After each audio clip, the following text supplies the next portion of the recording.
Hey folks, my name is Tuesday Chambers. I'm the librarian at Ballard High School in Seattle, Washington.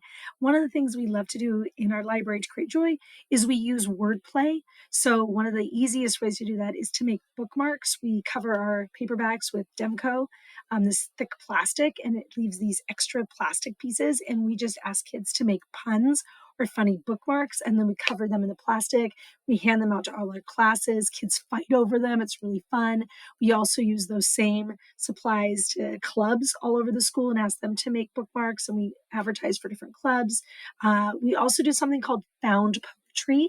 So we'll take weeded books and cut out sections of weeded books.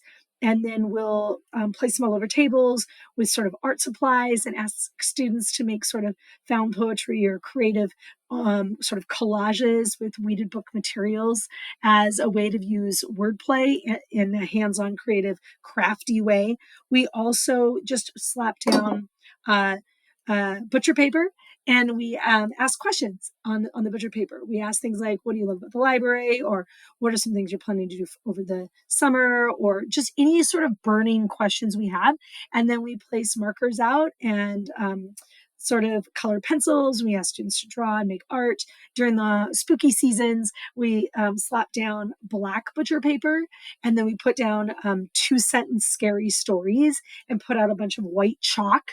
And we ask them to either draw or finish the scary stories. So draw what we think is happening or finish the scary story using the chalk. So we have all this art created and stories created during spooky season with that. So it's just another way to create library joy and community with this sort of hands-on craft materials and wordplay. So hope you give it a try.